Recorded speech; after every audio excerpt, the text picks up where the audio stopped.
We talked about it before the break with Congresswoman Jackie Speer. Democrats already are taking issue with the Republican rebuttal or the pre-buttal to the House Intelligence Committee's now completed Ukraine report. She called it poppycock.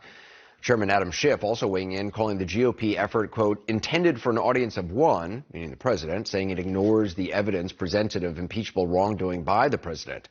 Now, Republicans, for their part, writing, and I quote, the Democrats' impeachment inquiry is not the organic outgrowth of serious misconduct. It is an orchestrated campaign to upend our political system. The Democrats are trying to impeach a duly elected president based on the accusations and assumptions of unelected bureaucrats who disagreed with President Trump's policy initiatives and processes. Let's get some perspective now from Neil Katyal, who served as acting Solicitor General during the Obama administration, is just out with the book, Impeach: The Case Against Donald Trump. Neil, thanks for being with us. So the Republicans' pre-buttal report says there's no evidence of bribery, extortion, or any high crime or misdemeanor.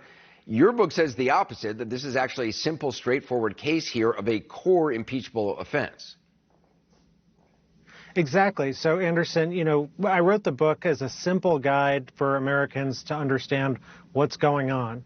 And it begins by asking the question, why is impeachment in the Constitution? A lot of our founders, like Elbridge Gerry, said it shouldn't even be in there at all because we have re-election campaigns, and that should be enough to check an erring president. And then others, like Madison and Hamilton, said, oh, no, what if you have a president who's beholden to a foreign power? What if you have a president who tries to interfere with the re-election? That's the paradigmatic instance of at our founding for what is an impeachable offense. And so I don't quite understand the Republicans' report or their talking points to say there's zero evidence of this. I mean, the president's own transcript, a fake transcript, whatever, a partial transcript, itself says exactly that. And I think the most important thing for everyone to understand is this is not about impeaching a president.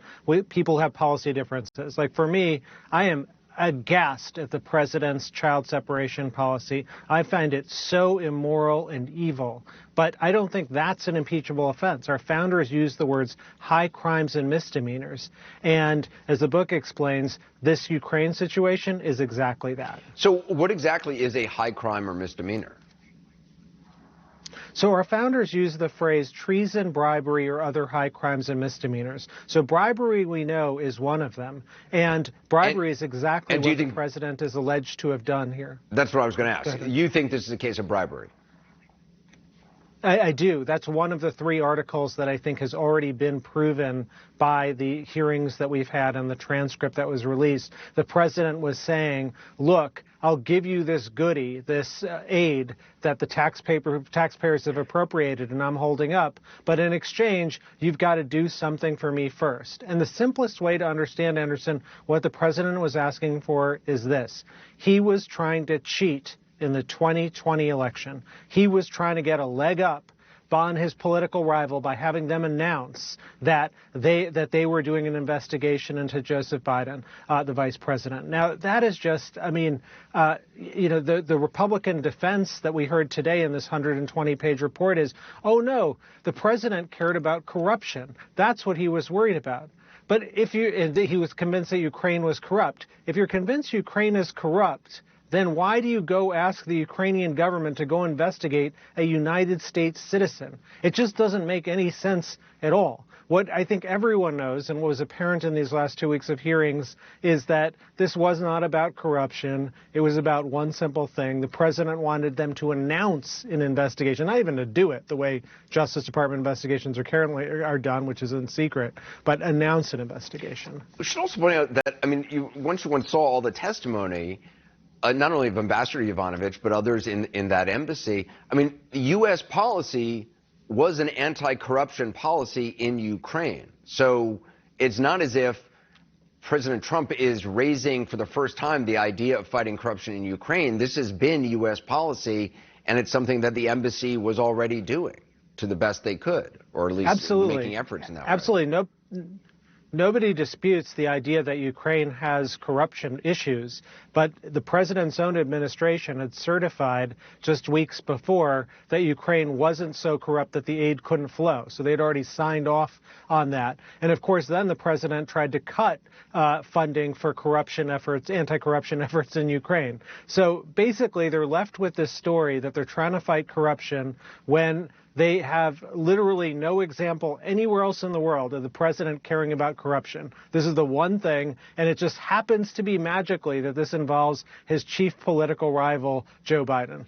What do you make of the White House strategy, A, its effectiveness, and B, its legality in terms of not cooperating at all, no documents from the State Department, from the White House, other than that rough transcript which they released early on?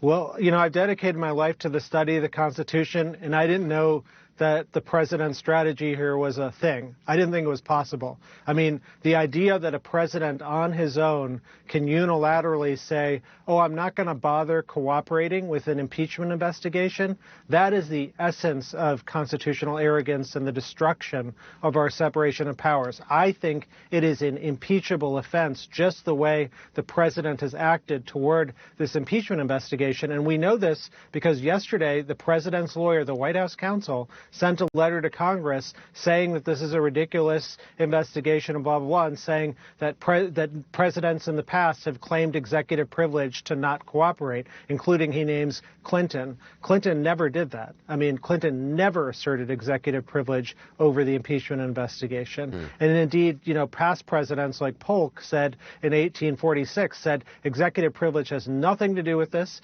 Impeachment is all about getting the truth out to the American people and all the information. This president is afraid of the truth coming out in Congress. And so he's tried to gag every executive branch employee, every document, every phone call, everything from being given to the Congress. I can't think of something that is more destructive to our Constitution. No, Katyal, it's fascinating. Thank you very much. Again, the book is Impeach, the Case Against Donald Trump. It's good to see you again. Appreciate it.